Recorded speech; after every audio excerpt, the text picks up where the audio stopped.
प्रियो, हम उपवास काल में चल रहे हैं और इस उपवास काल में हम उपवास विषय पर बहुत सी चीज़ों का अध्ययन कर चुके हैं और आज हम देखना चाहते हैं कि किस बोझ के साथ प्रारंभिक कलीसिया के लोग उपवास रखते थे और अपने कार्यों को करते थे।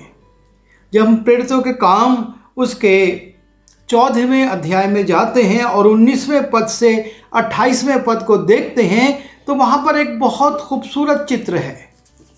ये प्रारंभिक कलीसिया है और इस प्रारंभिक कलीसिया में बड़ा भारी सताव है।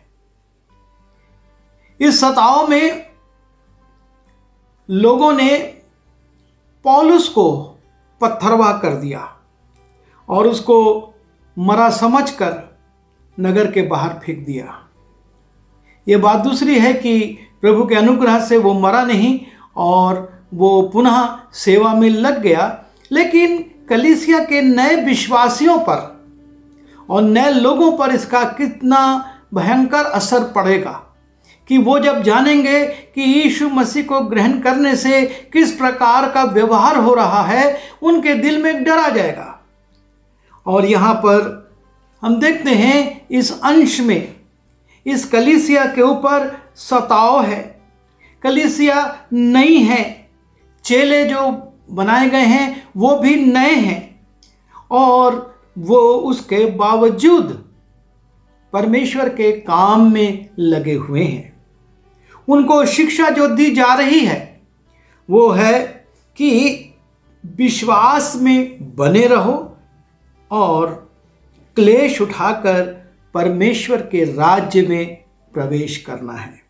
जब हम प्रेरितों का काम उसके 14वें अध्याय के 22वें पद में पढ़ते हैं तो वहाँ पर इस प्रकार लिखा है, और चेलों के मन को स्थिर करते रहे। उनके मनों को स्थिर किया जा रहा है कि उनके अंदर जो भय आ गया है, ऊपर के अंश में जब हम पढ़ते हैं पौलुस के सताव को, तो उसका एक प्रभाव कलीसिया पर हुआ था और लिखा है वो चेलों के मन को स्थिर करते रहे और ये उपदेश देते थे कि विश्वास में बने रहो, और ये कहते थे कि हमें बड़े क्लेश उठाकर परमेश्वर के राज्य में प्रवेश करना होगा। कलीसिया के अगुवे कलीसिया को स्पष्ट बता रहे थे कि पहला काम तुमको विश्वास में स्थिर रहना है। क्लेश आएंगे, समस्याएं आएंगी, अलग अलग नगरों से लोग आकर तुमको सताएंगे, लेकिन तुमको अपने विश्वास में स्थिर रहना है। और दूसरी बात कि हम आराम के साथ नहीं पर क्लेश उठाते हुए परमेश्वर के राज्य में प्रवेश करेंगे, क्योंकि यीशु मसीह पहले ही कह चुके थे कि जो मेरा पीछा आना चाहे वो अपना क्रूस उठाए। और जब यीशु मसीह ने स्वयं क्रूस उठाया तो यीशु मसीह ने कह दिया था, यदि उन्होंने मुझको सताया तो तुमको भी सताएंगे। और इन परिस्थितियों में ये कलीसियाएं बढ़ने लगी हैं, और जब ये कलीसियाएं बढ़ रही हैं तो हम देखते हैं कि इन कलीसियाओं में अब अगुवों की नियुक्ति की जा रही है।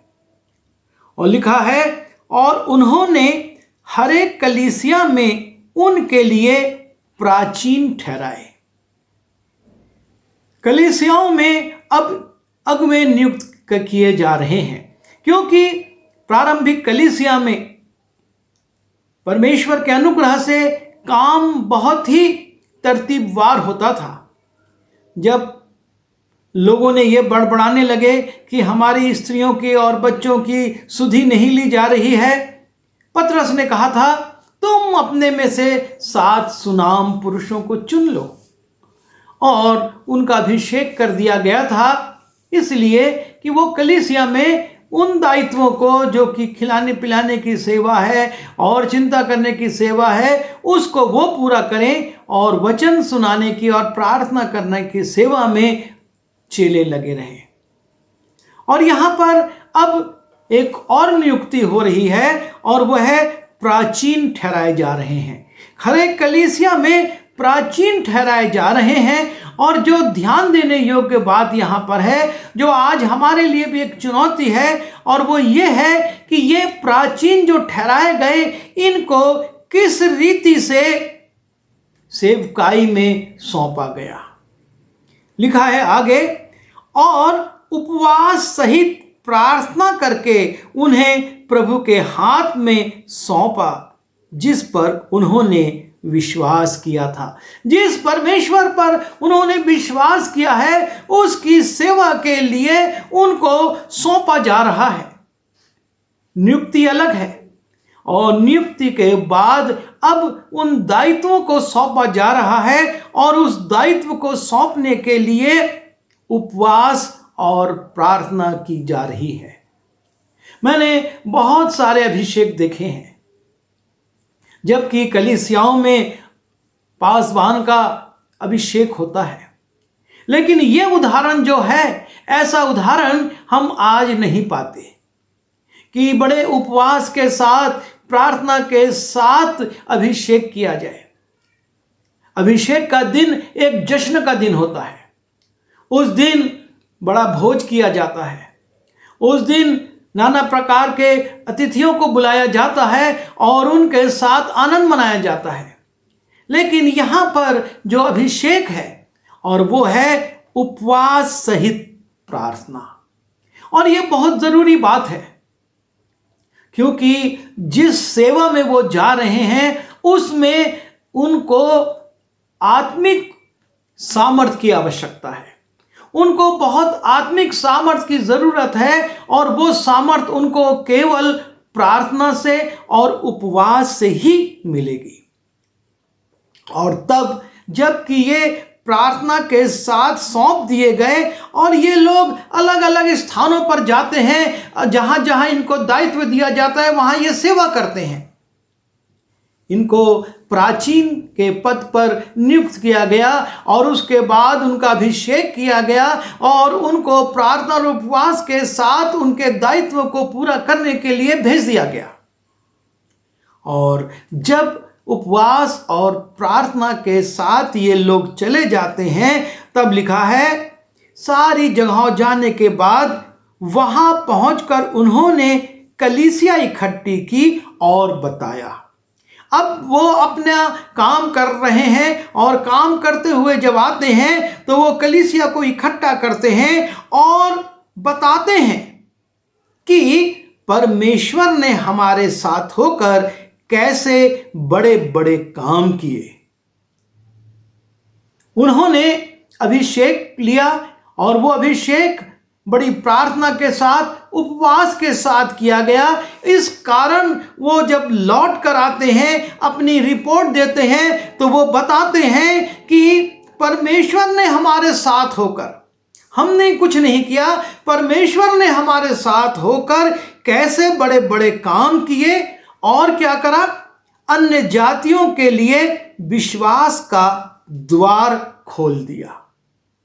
अन्य जातियों के लिए भी विश्वास का द्वार खोला गया, क्योंकि प्रारंभिक कलीसिया में केवल यहूदियों में सुसमाचार प्रचार हो रहा था। लेकिन जब ये लोग नियुक्त किए जाने लगे, और अंताकिया की कलीसिया और इसके आसपास के लोगों ने तब प्राचीन नियुक्त करके सेवकाई शुरू कर दी, और परमेश्वर ने इनकी सेवकाई को आशीषित किया और बड़े बड़े काम किए।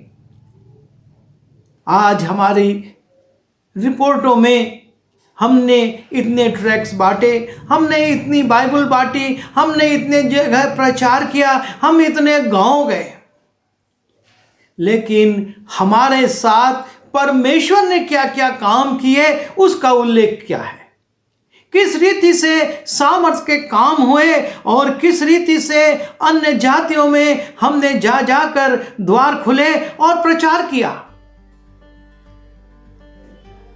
कलीसियाओं में इस चीज के अभाव के पीछे जो कारण है, और वो है कि नेव के समय ही वो उपवास और प्रार्थना नहीं थी।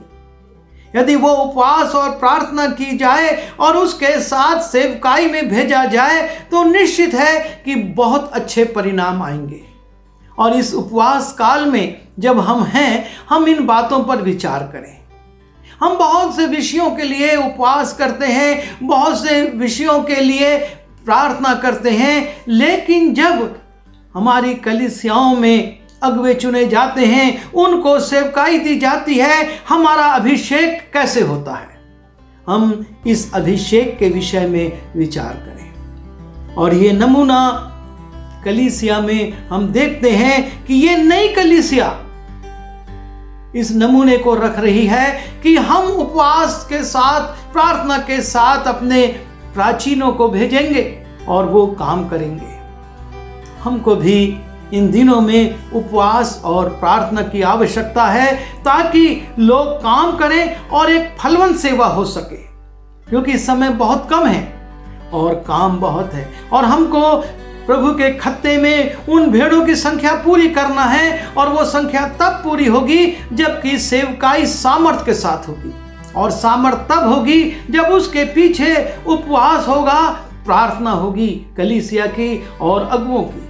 और वो जब अपने प्रार्थनाओं से, अपने उपवास से सेवकों को उठाएंगे, तो उनकी सेवकाई आशीषित होगी, फलवंत होगी और प्रभु को प्रसन्न करने वाली होगी। आइए हम प्रार्थना करें। प्रभु जी, हम धन्यवाद देते हैं कि हम प्रेरितों के काम में इस कलीसिया को देखते हैं, जिसने कि सेवकों को इस निमित्त भेजा कि वो फल लाएं, और उसके लिए वो उपवास करते हैं, प्रार्थना करते हैं। हमको भी बल दीजिए कि हम प्रभु जी सेवकाई में प्रार्थना को, उपवास को प्रथम स्थान दें, ताकि फलवंत सेवाएं हों और बहुत से लोग बचाए जा सकें। विनती यीशु के नाम से मांगता हूँ, आमीन।